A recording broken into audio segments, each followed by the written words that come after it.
The review of case files, and the reason stated was that it does not relate to the examination of evidence.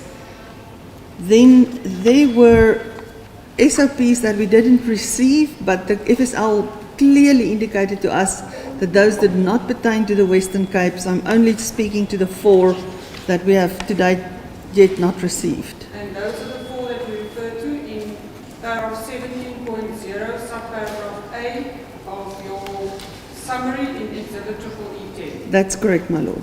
So in actual fact, we were given reasons by the laboratory why they did not provide you with those SOPs.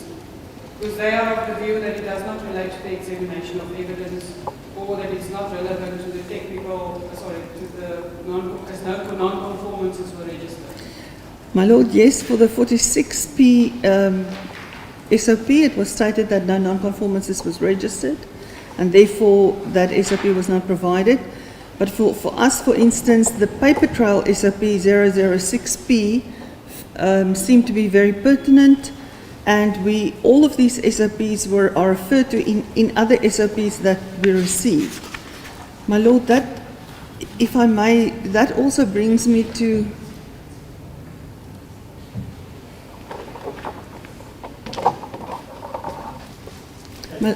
thank you, my Lord. My Lord, that also brings me to an outstanding matter of yesterday.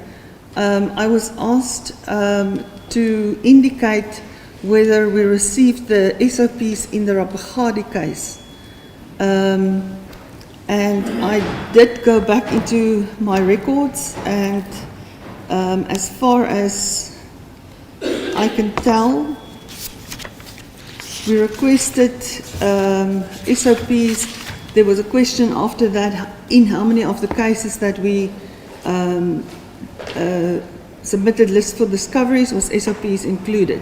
So in 1998, State versus Parker, my Lord, and I think it was the court who asked for, or the state who asked for a case number.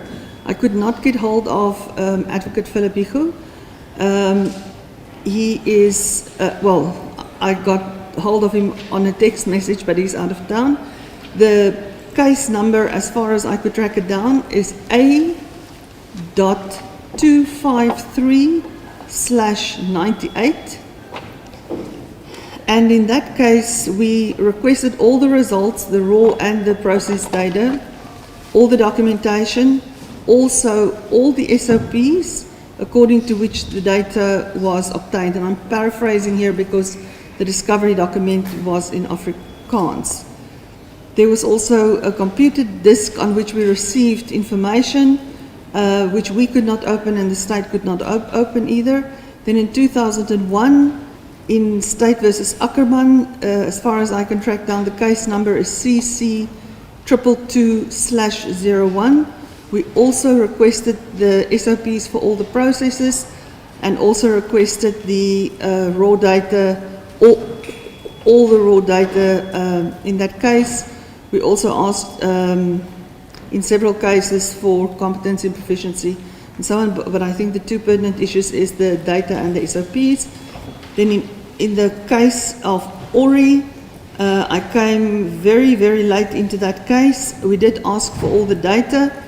I found an email from myself to Mr. Khan, who was the attorney, I presume. That was 2004, my Lord, and I don't have a case number. State versus Ori. Yes. And I should, with more time, be able to track down that case number. So my email to Mr. Khan does state that we need the SOPs. Whether we received it, I could not track that down. Then the question I was asked specifically in Rapagadi, the instructing attorney there was Mr. Keith Guess. I made contact with him yesterday, and to the best of our both recollections, the case, he had mandated me to testify about the 9 versus 15 DNA locus profiles, the database he had questions about, and I discovered a document that I sent to him where I wrote, and I quote, "They must do it according to what the SOP states." He then agreed with me that his discovery document to the state did not include the SOPs. So in fact, that in the initial cases you requested information as to how the tests were done. Huh? the In 2000. Yes, my lord. The exact phrasing were, and I'm paraphrasing now, the raw data. The raw data. So, But as time went on, you asked for more information, which included the standard operating procedure. no, my lord, we asked for the standard operating procedures in 1998, in 2000. Right at the beginning you asked. Right at the beginning. In 2001, and or in 2004, I was not sure if Mr. Khan got them because I could not track them down on my side, and I also could not make contact with him yesterday. Well, few people can track Mr. Khan down. Then in 2010 in Rapagadi, we did, then Mr. Guest did not request the SOPs, but we did get the paper trail. My lord, if So the requests, my memory... you're saying that the requests all along were the same? Yes, as the technology changed, we tweaked the specific forms that we asked, but most of the time we stated the entire paper trail because we didn't know whether they were following a manual, a semi-automated or an automated system. So again in 2013 in State versus Mlanga, State versus Ramatibe So was the 2016. intent to look at everything to see to what extent there was fault on the part of the examiner? My lord, no, not to see on what extent there was fault. To what extent did the state comply with their own standard that they stated that they complied with at that point? So to test Their own whether- standards or universal standards which you would... So the standard, the SOPs, and if they say they also conform to 17025, as I believe they have stated all along, then we also looked at that. There was another standard, the National Research Council. It's a yellow book that they also in the past stated that they subscribe to that entire standard. They no longer do that, so we no longer have looked at that standard. So I've asked them in the cases now. We asked them specifically what standard they complied to. So the criticisms you've leveled in this case were the same in other cases, so similar criticisms? My lord, some of them are similar. Of course, this case has different aspects related to it, but the quality aspect has been mentioned before. And my lord, if I may just complete my list for then in Ramotibe, in 2016, also the data and the SOPs, and it was, my lord, I made a mistake yesterday when my recollection was not correct about when I first saw or perhaps I didn't bring it across correctly to the court, so I want to make it clear. The first time I saw the confidentiality document that was put in yesterday was not in this current case. It was in a case called State versus Ramotibe. And I spoke about the fact that I spoke to the senior NPA prosecutor in the case in court. So I want to make that clear. So in that instance, in that case, I did not sign the form. And then in this case, as far as I can tell, there were 4 instances when we were also asked to sign this form, and when I did not sign it. So in State versus Ramotibe, we also asked for all the SOPs. We could not get any of the SOPs in that case. Eventually, when we went to court, one of the SOPs were given to us, and it was the SOP about contamination. And my lord, in this case that we are currently involved in, that is EE 10. We requested all the SOPs from the start. We were told that the FSL, and I quote from paragraph 3, the FSL noted that the FSL prefer not to hand in hard copies of our standard operating procedures as part of the process of discovery. A file containing the necessary documents has been prepared, which can be perused in the presence of the State Prosecutor and the members of the FSL. Please contact the State Prosecutor for further information. This was an email sent to the Defence Council about sets A and B. My Lord, we were eventually informed via Council that a file of SOPs are available for us to peruse. We went to the FSL on the 23rd of December. We sat there for most of the day. We had the privilege to look through the documents, not make copies, but we could make notes, or we did make notes. And then eventually we did receive So, the SOPs in the absence list. of these documents, to what extent has your investigation been prejudiced? I beg your pardon, my Lord. In the absence of these documents that you do not have, to what extent has your investigation been prejudiced? My Lord, I would not know because I don't know what is in those SOPs, but the issue that was put to me yesterday was I willfully broke the SOP of the state by not wanting to sign the confidentiality form. Last night when I searched through the SOP bundle, I couldn't find that specific form. And then I realized the issue that Yes, but my question to you is a different one. It's very simple. In the absence of documents that you wanted and you didn't get, to what extent has your investigation been prejudiced? My Lord, I do not know what is in the documents that I didn't get, so I reported on the ones that I did get. So you can't say that your investigation has been prejudiced in any I way. cannot say either way, my Lord.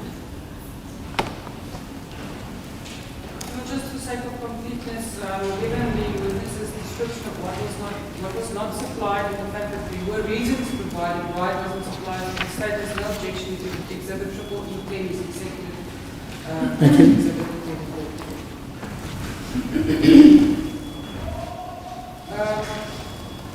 Dr. Davis, now, Smell food. the further aspect that was pointed out to Colonel Otto in cross-examination as something that you found to not conform to the SOPs is set out in your Exhibit AAA7, the summary of the eventually 40 samples that you say contain too little DNA to go into the PCR.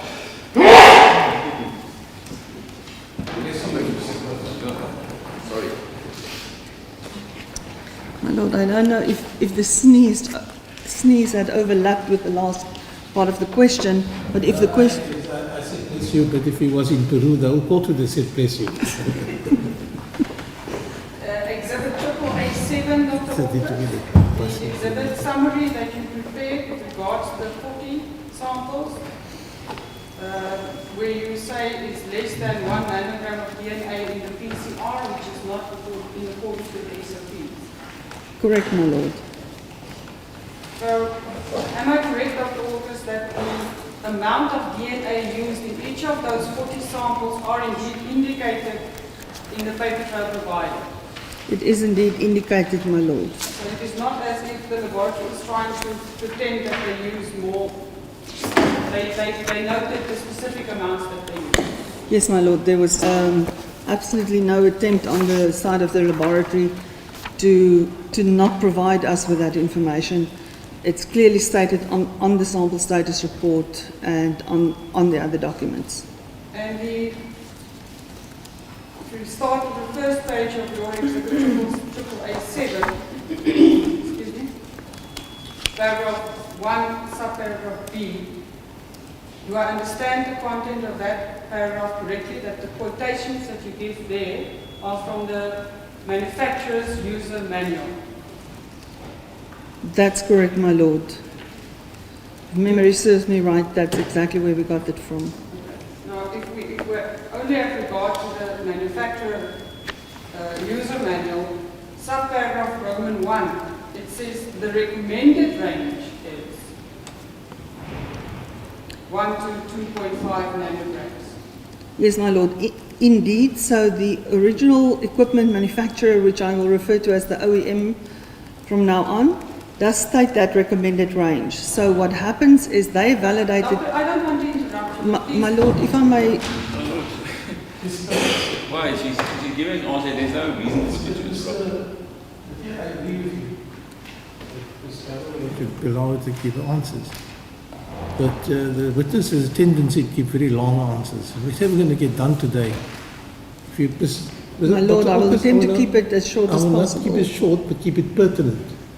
Answer the question I put to you and we get done quicker with your evidence. The only question that I asked you, Doctor, is that the manufacturer says the recommended range of input sample is between 1 and 2.5. My Lord, all I wanted to point it out, that is what the OEM states. Then a laboratory validates the amount in their own laboratory, and that is then captured in their SOPs, which in this case is exactly the same range as the OEM,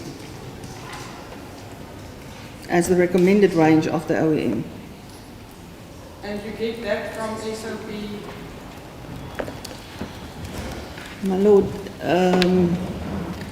I will have to find the SOP number. SOP 17, Bio 17. I've forgiven you already. This case is not long. But thank you, Mr. Combrand, for excusing me. Thank you, Doctor. Thank you, my Lord. So SOP Bio 17P, as is stated in paragraph A, states the amount of DNA to be amplified should be between 1 and 2.5 nanograms unless the sample is highly degraded.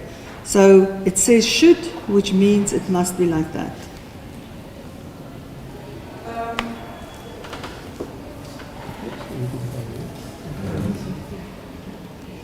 My Lord, if I may also just request that my SOP file be handed to me, please. That is what I wanted to get to, Dr. August, that the manufacturer also says, as you testified, and that is, you put that in paragraph 1B, Roman 3, individual laboratories may find it useful to determine an appropriate minimum peak height threshold based on their own results during low amounts of input DNA.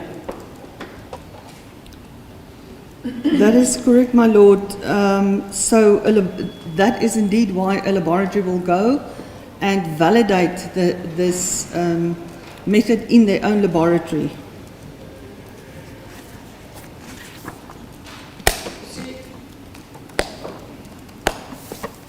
as I read the user manual, paragraph 1 sub B, all the quotations that you give the court is that the manufacturer tells you, if you want to use my product and you want optimal results, you apply the following procedure.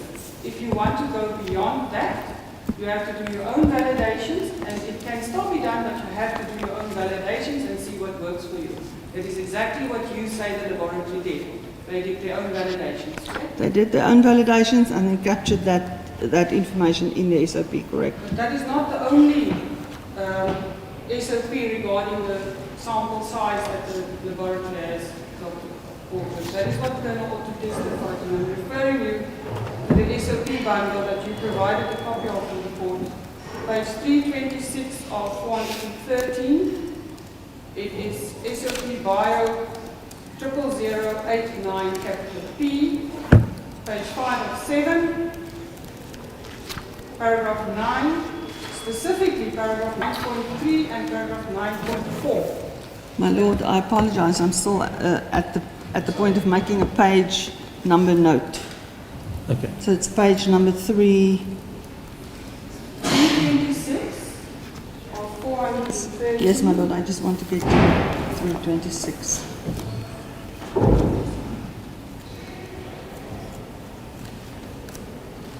SOP Bio 0089P, page 5 of 7, paragraphs 9.3 and 9.4. They refer to RI samples, which is is reference samples, will be accepted for DNA analysis when the concentration of the human DNA is 0.005 nanogram per microliter or more. Crime scene samples, CI, will be accepted for DNA analysis when the concentration of human DNA is 0.001 nanogram per microliter or more. My Lord, if I may, this SOP refers to quantifier, which is the qPCR. If I can bring the court's attention just for ease of reference, back to the DNA process, triple E1, where I've indicated in block 5 that qPCR precedes PCR, which is in block 6. So these are two separate processes. So in the case of this SOP that the state is referring to, indeed it talks about the qPCR.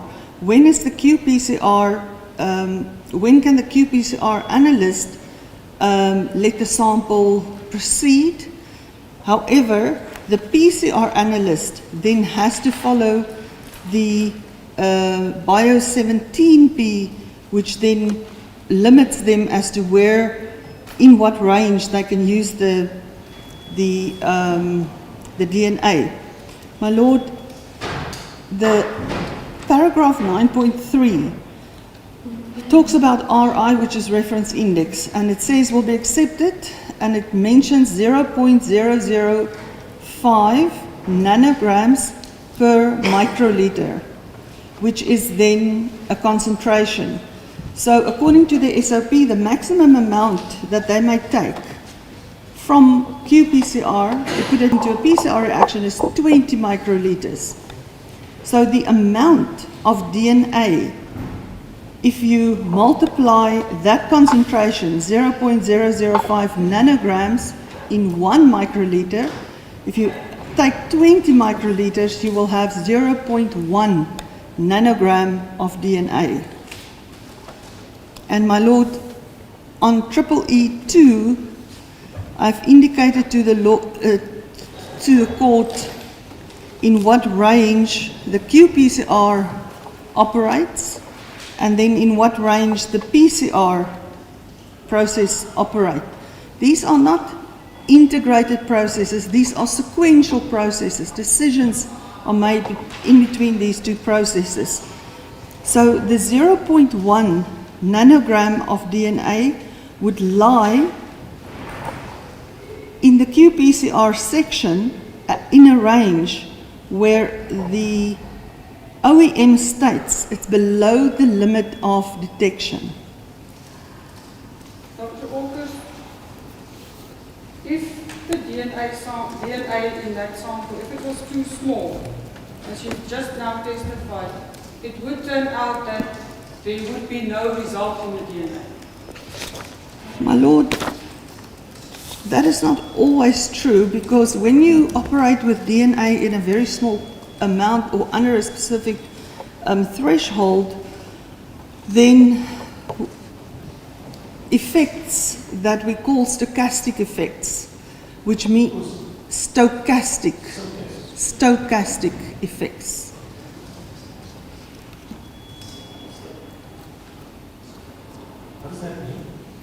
So, my Lord, stochastic effects means that one would usually expect, for instance, if there is an 18 and a 17 allele at a specific locus, one would expect that these two peaks in terms of the RFUs are more or less the same height, because it's one profile.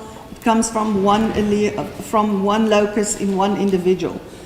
When the DNA gets very, very low, stochastic effects happen where these correlations between how much DNA you have and what the result that is reported no longer holds true. So in our field, everybody warns in every text almost that you can lay your hand on, that be aware of stochastic effects, do not work in that range you will run into the problem of where you cannot distinguish between your profile peak and, for instance, a noise peak. Let me cut through all this. This is your case.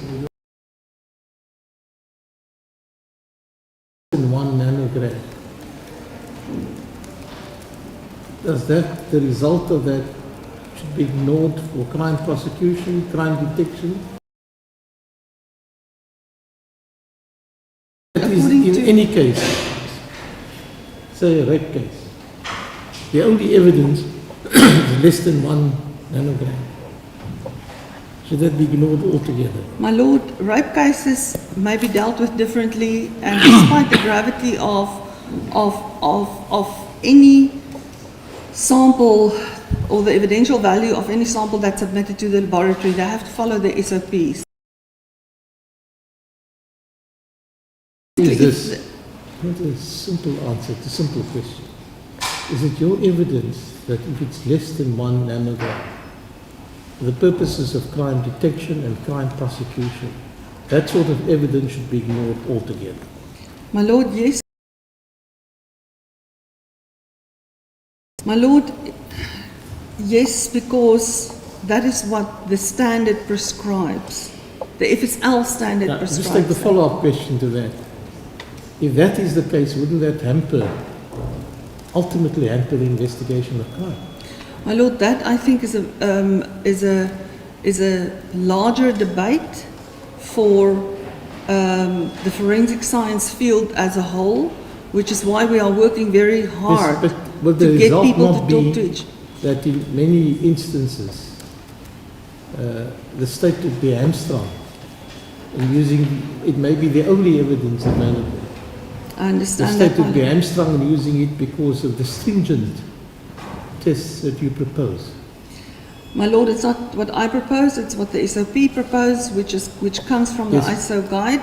And I want to just reiterate the following, that however much one would want to valid data as described by the lab's own standard and the ISO guide, if the data isn't valid and the conclusion is invalid, that is unfortunately how science works. I understand the court wants Yes, no, but the general intent of science is a practical art. Now, if it leads to a result with some degree of certainty, you say it should be ignored because it doesn't meet this stringent scientific test. If I'm wrong, please tell me I'm wrong.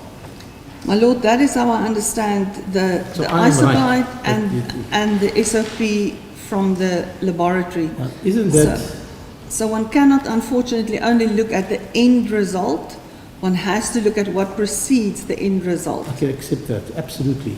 But aren't you proposing then an unrealistic standard for the early part of the 21st century, where this process is still used? My Lord, it's not a standard. Yes, now you made the point. It's not you proposing it. Yes. But So the ISO but the interpretation of the standard operating procedures which you advocate in advance would lead to a crippling of many a criminal investigation where the nanogram is less than 1, where it's less than 1 nanogram of material available. Yes, my Lord, So you agree that I'm would fully lead to aware of crippling that. of the criminal justice system in that sense where that happens? Yes, my Lord, I'm aware of the impact. I can only stand for what is said in the scientific texts and what is encapsulated in And I the accept that. international You're merely ISO guide. stating to us what the scientific texts say. That is a famous scientist. Oh, carry on. Thank you, Ms. Campbell. Sorry to have interrupted you, Dr. That's exactly what I was talking to you, is that bearing in mind that the FSL is a forensic laboratory, they work with forensic samples. It's not a paternity lab or a laboratory that does research where they have perfect samples. I have not heard of a criminal who would try and leave as much DNA or as much evidence on the scene where they can make sure that there would be an optimal sample available. In this particular instance, for example, if one takes your argument to heart, it would mean that some 40 of the 151 samples that you analyzed would fall away completely. My Lord, that is indeed true. If I may answer in full, I would want to take the court back to paragraph 9.4 of the same SOP that the state referred me to. We spoke about the 0.005 concentration, nanogram per microliter, which equates to 0.1 nanogram. That is for reference samples, which are probably the more I would say, easier samples to work with. It's usually blood, it's usually not from a challenging sample from a crime scene. In paragraph 9.4, CI, so a crime index, samples will be accepted, and that concentration is stated at 0.001 nanograms per microliter. So if one takes that through to the PCR process, that would mean 0.02. So this is a conundrum to me that I cannot understand why a crime sample would be accepted with even lower DNA, because as the state just defined, the criminals never intend to leave as much DNA as they can. But at the scientific level, the crime samples are more challenging. So the reference samples are then used at 0.1, and the crime samples are used at 0.02. Both, however, is below the limit of detection of the qPCR process, and therefore should not proceed to the PCR process. Does the fact that Colonel also testified that in this particular matter, they had no problems in finding DNA in any of the samples, does that have any effect on your opinion? My Lord, despite the fact that one may find an answer, as with any scientific process, if that answer is not valid, so I try to use the example of blood alcohol, and I've been trying to use an example of a different forensic test, which I couldn't come up with because I am now sitting here trying to think about it. But the key is the following, that one cannot cannot make a valid conclusion from an invalid interpretation, etc. So unfortunately, that is how the science works. Fortunately, unfortunately, there is a standard. I didn't make the standard for the FSL. They made their own standard. They validated their own samples. Colonel Otto at one point, if my memory serves correctly, says if the SOPs are not followed, they will also not use that result. If you say that the results are not valid scientifically, but can you say scientifically the results are false? My Lord, yes, because if they are not valid, they are invalid. Yes, but can you say that they are wrong? They are false. They come to a wrong conclusion. My Lord, invalid and wrong for me would mean the same thing. That No. that it If cannot. it may be invalid, technically invalid, but can you say it's false? It's wrong. You can only say it's wrong insofar as technically invalid. My Lord, if I may just clarify this, if my Lord is asking me, can you get a different profile by using less DNA, then the answer is no. But my problem with that is that whatever profile you get is invalid and should not, according to all standard practices in science, be used to go further in the process and then make a conclusion on it. My Lord, if I can just say, it's not really an objection. It's more a question of if we're dealing with argument. In argument stage, there will be lots of cases that will be referred to as to what the courts did with. Yeah, I'm just. Anytime I understand the evidence, it's really difficult to follow. Are you not saying that the conclusion is false? You just say it's invalid. It's technically invalid, my lord, and therefore should not be relied upon to make Except that it's a technically conclusion. invalid, not should be relied upon. But can you say it's wrong, it's false? It's a false conclusion. My lord, in the field I practice, it is wrong, it's invalid, it should not be used. All of those things mean the same thing. Dr. August, I'm sorry, Lord, can I? Yeah, but we can tell you, Dr. please, Dr. Hotters, please relax, sit down, be comfortable.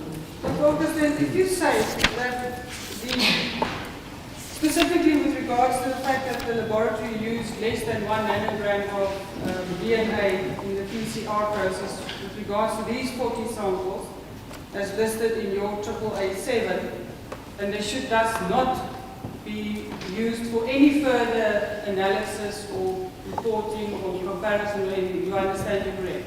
Correct, my lord. Then why do you list 2 of those samples?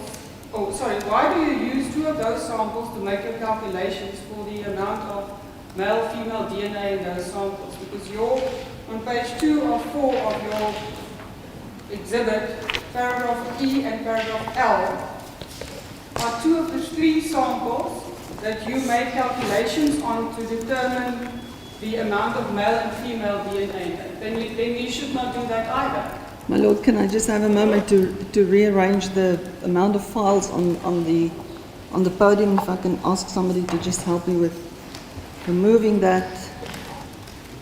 This one, thank you. And if I could just get to that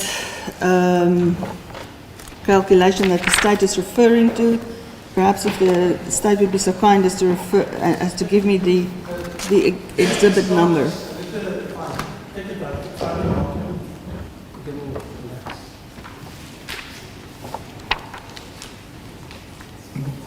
My lord, if the state could be so kind as to just refer me to the exhibit number. Unfortunately, let me see if I made another further one.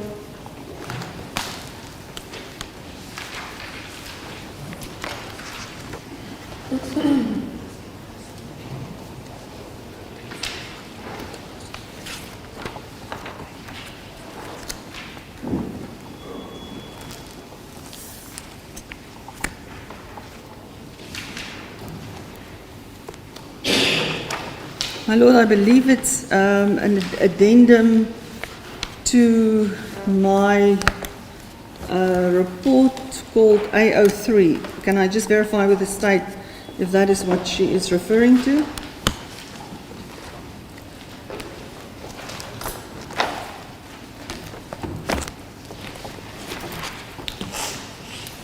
Yes, indeed, that is the document.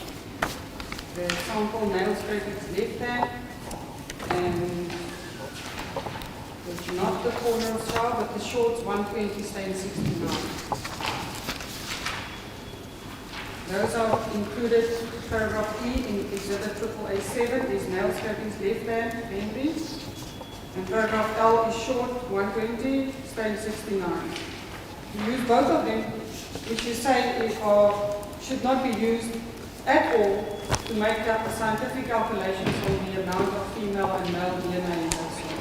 Then, My lord, if I may just answer, if I may just go back to the, if I may just have time to find, yes. So the issue at hand here is how the qPCR data was used, the result, the concentration of qPCR, and how that was transferred to the PCR process. So that was invalid. If it was my laboratory, it would have stopped exactly there. The state went on to interpret,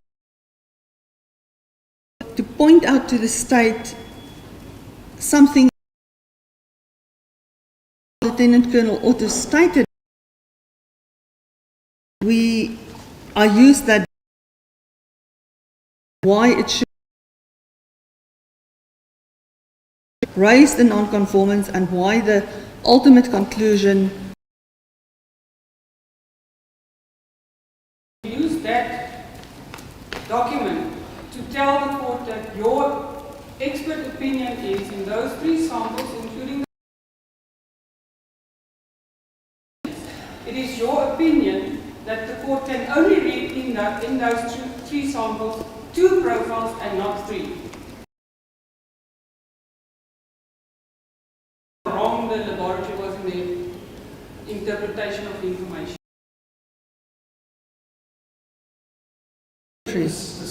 And it's, yeah, they are not contradictory at all, my lord. You say they're not consistent. In AAA 7,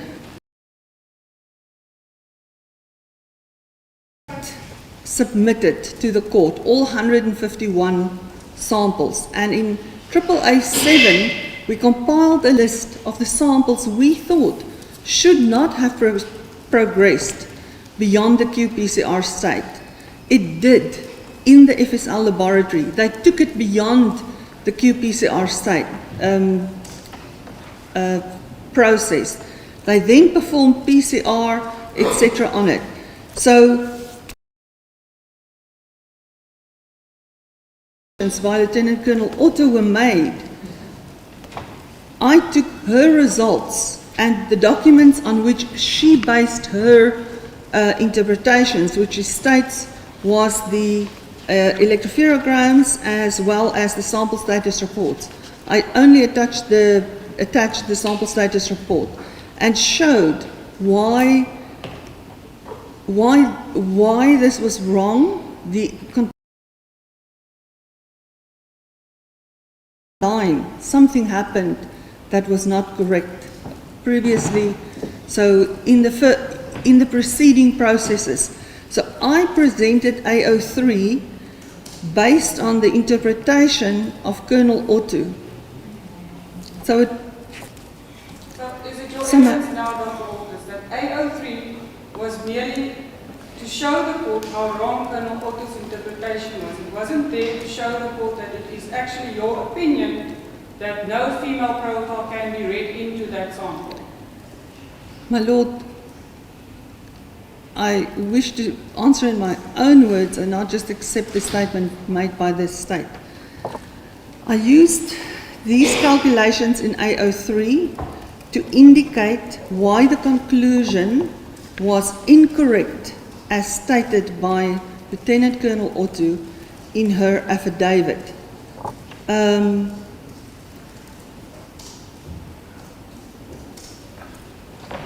I hope I've made it as clear as possible and as short as possible. What did you say there?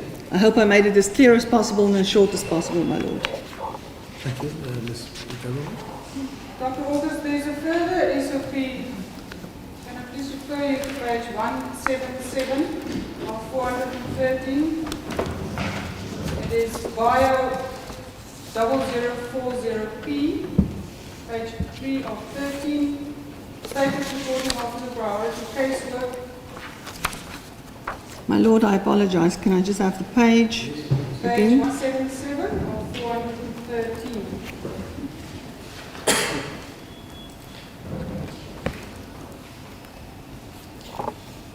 Paragraph 7. The principle thereof. The principle of SOPs. My Lord, if I may just have a moment to get to that page.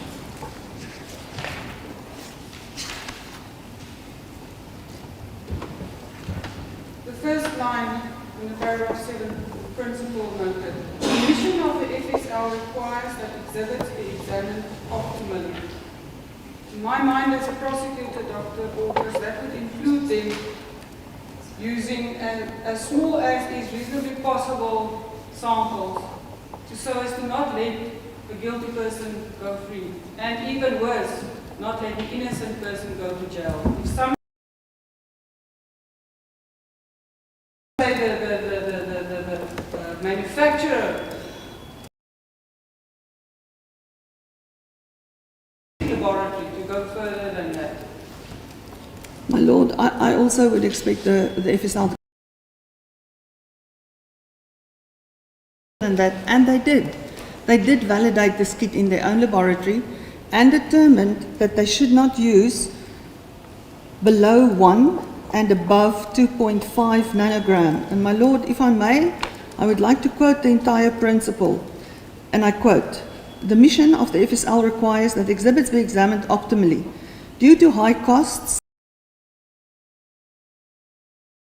it is of utmost importance that procedurally correct examinations are performed at all times.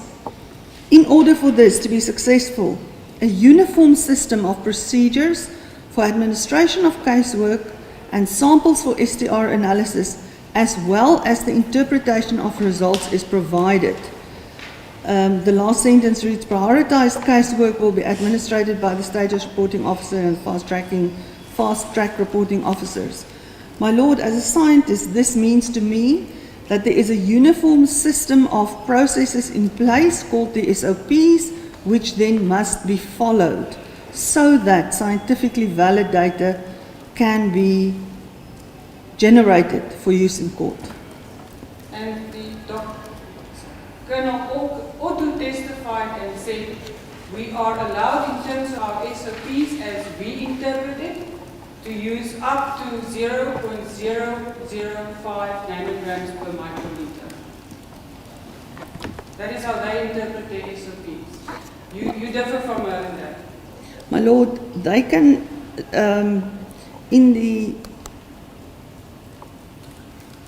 so the two processes are separate, qPCR and PCR. I am interpreting it independently, exactly as I'm seeing it in front of me, which I think is a very reasonable explanation. I could not find, and I searched hard, for a place that says in their SOPs that they could use below 1 or above 2.5 nanograms in PCR, because that is what they were validated for. In fact, I did find one place where it said, one or more places where it said, if it's above 2.5, then dilute it so that you get to within that range of 1 to 2.5. And if it is below 1 nanogram, before you get to PCR, then concentrate it so that you can get to 1 nanogram. So, my Lord, that for me prevails. It's very clear from several of the SOPs that that is what the FSL should have used. Dr. August, then you do the same. You interpret the SOP, you go further, you use the two samples that you say are too little to go any further, and you go and make calculations which you want to apply, and maybe... My Lord, I have to just object to this line of question for the following reason. Am I understanding the state correctly? That she's saying that you cannot attack a sample on alternative grounds, saying that there's one mistake with it and it should be rejected. Now, we're not allowed to further discuss this sample. Or is the defense entitled to point out 3, 4, 5, 6 things that is further wrong with the sample, even accepting that it goes through to the next phase? Are we not entitled then to look at what's wrong with those samples? Now, surely, this is what I'm understanding. I've been trying to not object, but this is what I'm understanding she's effectively saying, is that she's not allowed to look further into one that has gone through. Now, how could this ever be the case? Thank you, Mr. Congress. Lord, with all due respect, the witness says in her opinion, these 40 samples were contained too little DNA to be used at all. To the effect that she wants the court to find that the results are scientifically invalid. But then she herself goes and uses those invalid results to make calculations to tell the court, but Colonel Otto is wrong when she says 3 profiles can be read into those 3 samples. I say, based on my calculations, there are too little female DNA in those 3 samples.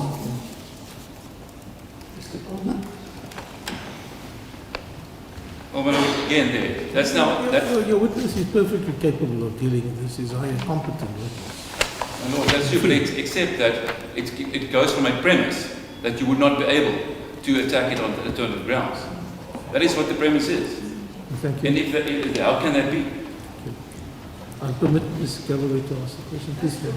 Dr. August, that is exactly, on the one hand, you want the court to make a finding that these 40 samples must be ignored, because from going into PCR, before you even get to any usable data with the EPGs, before you even get that, you say they're wrong. They're fatally flawed from the beginning, according to her. Do you understand me correctly? My Lord, yes, they should not have been used in PCR. They Then are you invalid. yourself, then you yourself go eventually and you take those fatally flawed results and you make calculations based on them. Yes, my lord, because I took what was in the affidavits of Lieutenant Colonel Otto and demonstrated what further problems these samples brought about. And the fact that she made the conclusion that it was a 3-person mixture when her own OEM guideline and her own SOP would have indicated to her, had she also used the qualitative, the quantitative data, and not only the quantitative data. My lord, let me rephrase that. Please, you can sit down. Yes, my lord, thank you. That she only used the qualitative data and not the quantitative data in this case. So the reason I address this in A03 is to point out examples of how things can go wrong and at interpretation phase. If I was working in the FSL, I would have stopped these samples after qPCR and not put them into PCR unless it could have been done according to the SOP 1 to 2.5 nanograms, my lord. So that, in my mind, is at a scientific level not in contradiction with A03, where I point out a further issue with these samples. Now, if I can take you back to your report, Exhibit EE before the court, Dr. Alders. Let's start firstly. Sorry. My lord, if I can just get some help with my folder again. Thank you. And just be given time to get to my report.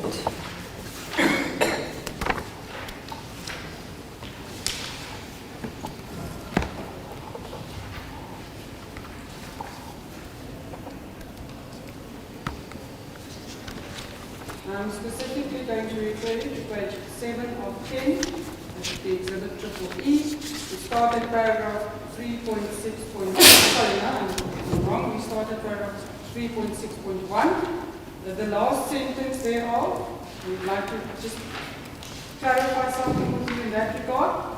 The last sentence, have you got the exhibit in front of you, Doctor? Yes, my lord. The last sentence in that paragraph, you say it appears that Lieutenant Colonel Otto only took the qualitative aspects of the DNA profiles into account when her findings were reported. Sorry, let me just, and I'm going to make a bit of a long statement, but as far as her qualitative aspect of, as far as... Why don't you formulate the question, Dr. Can you say that certainty when it was male DNA? My lord, according to the calculation as the OEM prescribes and the SOPs prescribe, yes, there was male DNA.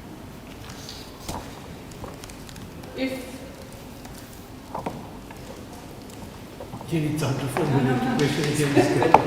Please take it back. Another question, Lord. Now, Dr. August, seeing as Colonel Otto only took into account the qualitative aspects of the DNA profiles, the presence of the alleles, when she made a report, she is correct to read all 3 profiles into the profile that was found, as you set out in Exhibit 810, if I remember correctly. You can read all 3 profiles into that. Leaving aside the quantitative, we're just talking about the qualitative. My lord, I want to make the one proviso. I want to make the one proviso that one should take all data into account. But going on what counsel, on what the state is saying, if you only look at the alleles that are present, which is why one should not do that, then triple E. Is it triple E10? Triple 18. Triple 18.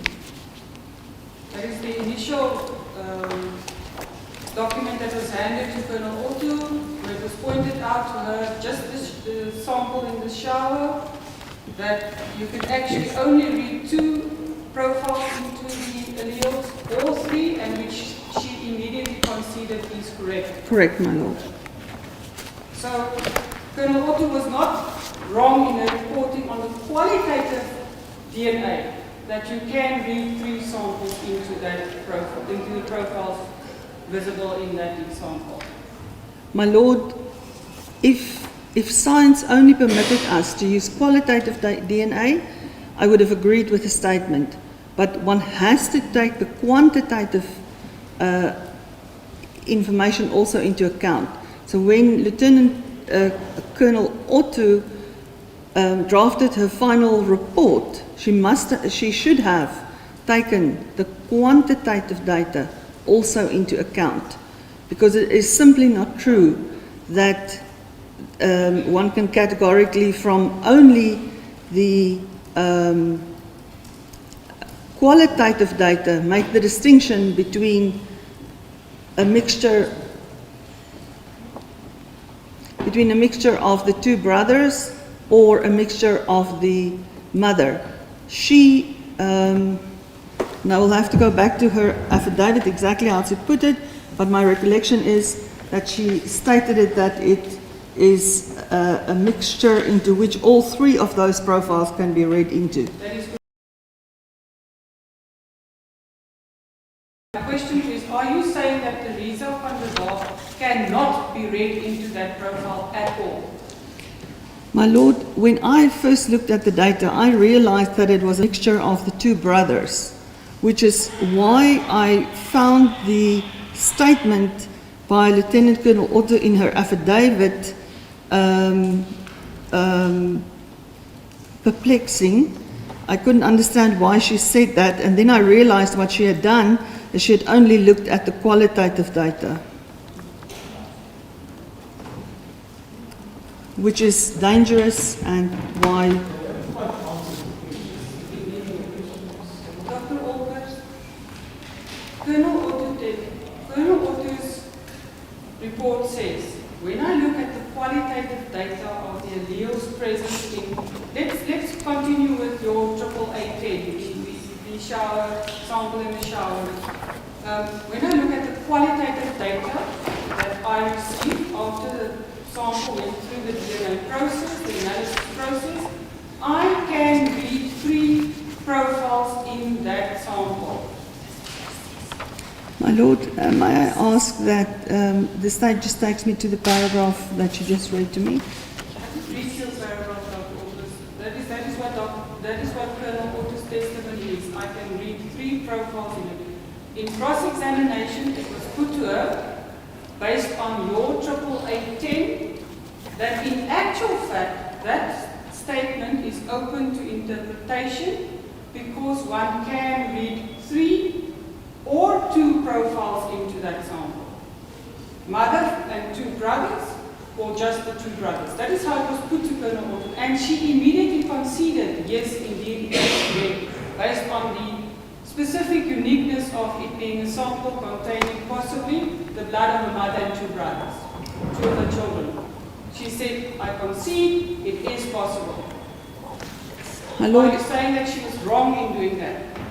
my lord, if I may just answer at moments like this when I wish I had a photographic memory, if it was put to her taking only the qualitative data into account, then yes, she would not have been able to make a distinction between the profile of the 3 versus the 2. But that is unfortunately not how science... Repeat your question again. My lord, wait, there's something that's firstly must be corrected. The report, as I looked at it, doesn't refer to, she took into account qualitative data. She just said, this is what she found as the problem. Okay. So that must in the first instance be correctly put to the witness. Okay, Ms. Tarot will take that into account. But put your question again. The question is, Lord, I understand the witness goes further. She does quantitative Yes. calculations. I'm merely asking the witness, Colonel Otto's evidence on the qualitative data that she had. Based on that, as she reported, she was not wrong Yes, to Ms. say... Carol, just put the question to her. It's okay. Okay. So, do you understand my question, Dr. Otto? Please, just for the moment, I know maybe it's difficult to use a scientist, but for this moment, we're just talking about Colonel Otto's report. And her reporting, as you say in your own report, you say she only looked at the qualitative data. My Lord, so not taking then the scientific process into account, I agree, based on the qualitative data, the 3 versus the 2 mixture cannot be distinguished from each other, which is exactly why one cannot use it like that. Now, Ms. Galloway? thank you.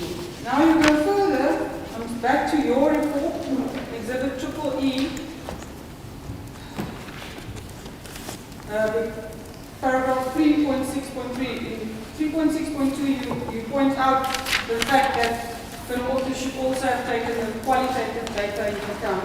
Because then you say, in paragraph 3.6.3, by contrast, after consideration of all the data provided in respect of the said samples, thus the qualitative and quantitative data, one of the above alternatives can be eliminated.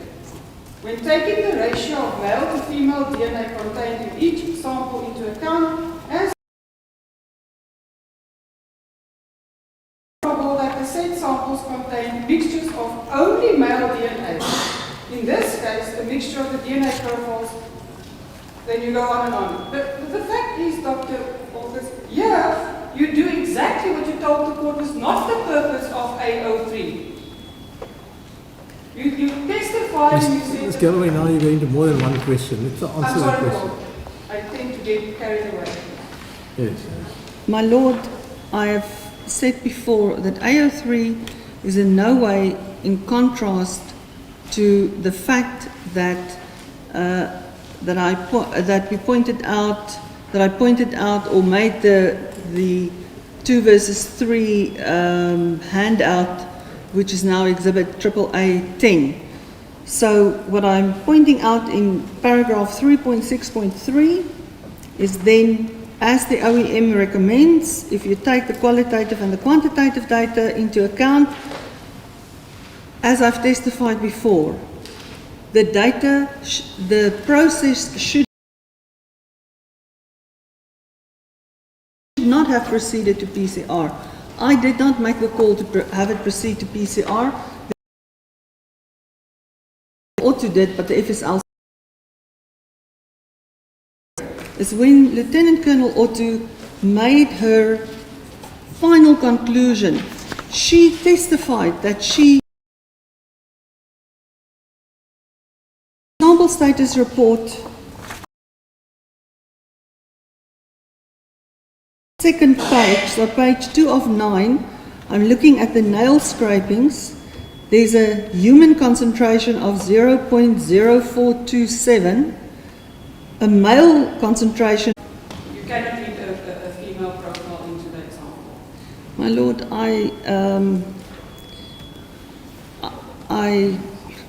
I don't know if a witness is allowed to take exception. I'm not pointing out how wrong Colonel Otto is. What is allowed to do? To take exception to how a question is put. So I'm just saying. Your counsel can.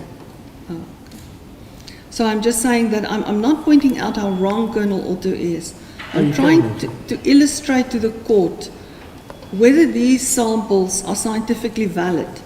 They should not have proceeded past the PCR step. Made an incorrect interpretation, and I'm trying to point out to the court why that interpretation should also not have been done. That is the aim. I'm here to assist the court, and I'm trying to put that out in terms that are simple to explain for me. It's simple to take the OEM recommendation that's also in the SOPs and then make the calculation to illustrate why that should not have been done. Dr. Wilkins, I'll leave that argument later. Sorry, moving on, your exhibit AAA8 is a further aspect that was put to Colonel Otto as being in. That is the one relating to the personal protection equipment. All the SOPs, and then there are 2 photographs attached to it showing persons in the background whilst Captain Hubert was preparing exhibits. I presume from the fact that you were not led on this in chief, that you agree that the SOPs are only applicable to the person working with the. Sorry, you type it out, didn't hear the rest of your question. Okay, that the can also testify that the particular SOPs referred to by the person who actually works with the exhibit. And Captain Hubert testified that he worked alone. And I take it that as the witness was not led on this in chief, this is no longer an issue. Is that correct, Dr. August? My Lord, I don't know which part the status. You know, you just refer to the correct. I'm just trying to ascertain from you, Dr. August, whether the fact that these photographs, visible on these photographs, where while Captain Hubert was busy preparing his was still of the view that they should have been properly or that the SOP to the person who physically handles the exhibit. You weren't led on this in chief, so I'm just trying to find out whether this is no longer an issue or whether it's still an issue. My Lord, as I understand it,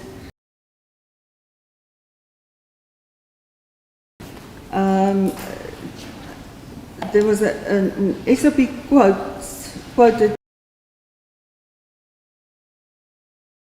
standard operating procedure that the biologist section should conform to in order to ensure the quality of results.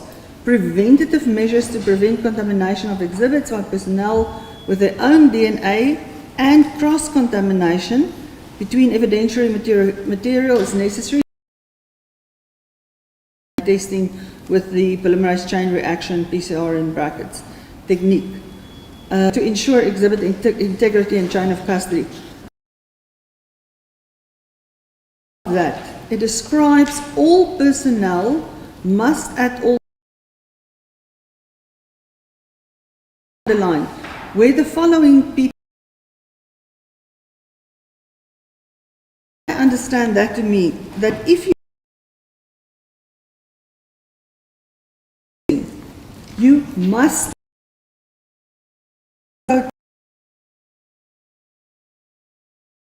disposable masks, disposable head covers, and then shoe covers. And I think this is what 3, there is it seems like a lady, but I'm making the assumption, with a red lab coat standing there with open shoes. Picture, I don't know when this picture was taken, but it's clear that this lady is not wearing a shoe covers, as we understand that the shoe cover must obviously cover the entire foot, and she's standing right next to an 5. To what extent compromise the result that coincidentally on the photograph there's a lady who's not wearing shoe covers? My Lord, it's clear from the SOP that when she enters that area, she must be covered with those PPE. No, but as a scientist, what would you say, what's likely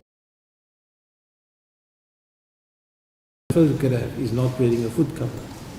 My Lord, I was not there. There was CCTV footage apparently available. I'm not sure that FSL looked at it, because if they had looked at it, then it... My question simply is, if you're correct, and I assume you're correct, that there is somebody there with the shoe cover, what is the likelihood of the scientific findings? My Lord, I can only You've say... raised that issue. I can only say that the SOP was not followed. That's all. Likelihood of... No. Interesting. But simply says the veracity of the findings. My Lord, at the least, the this contamination prevention and detection if I may just verify on my form, contamination protection and prevention, that. Yes, but my as a lord. scientist, can you say that there's a likelihood of contamination to the extent that it compromised the finding? My lord, there's a likelihood that it could have contaminated. How it would compromise the findings, I cannot make that calculation. I can only say that that SOP has a non-conformance clause. So this picture was also available to the state. The Yes, state ma'am. categorically stated to us that no non-conformance was raised in this case. In my view, that picture alone tells, speaks to Just ask me the. the question. I understand, Lord. I just want to, for brevity's sake, it's just going to help everyone, I believe, is that going to rely on the contents of that. It's one of the photographs of the curve. It's not, we're not going. Yeah. Mr. Competent. Ms. Gar-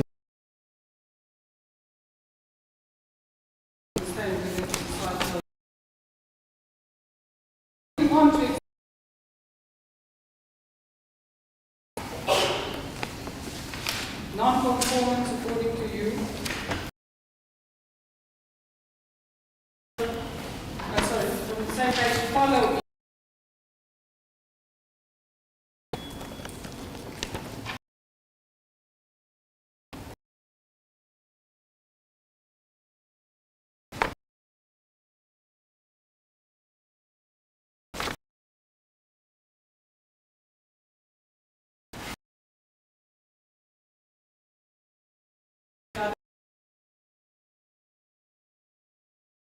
Unusual or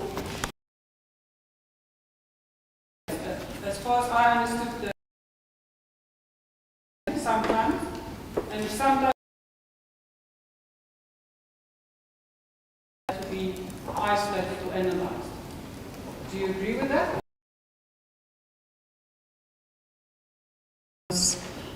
The literature I read and how I understood the standard that we held the laboratory to was their own SOP. They follow. So I disagree. But you sounding tired. And my lord, I'm just losing my voice. You go to the journal. No. Take coffee. And please sit down. Be comfortable. Yes, my lord, thank you. So, Dr. August, you're not saying that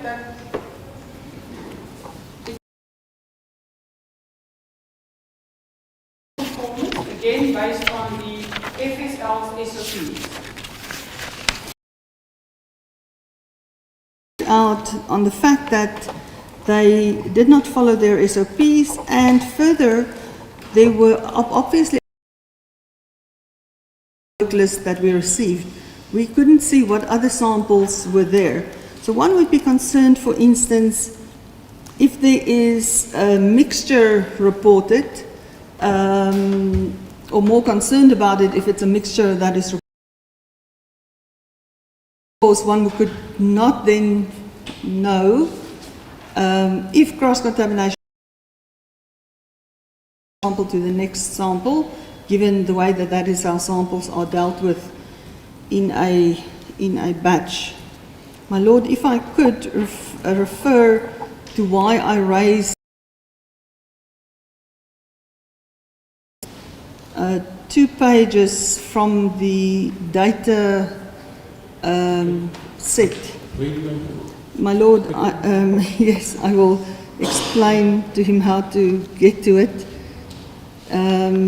It's pages 176, so there are black files behind me that are marked with, so file number 2, so it's 176.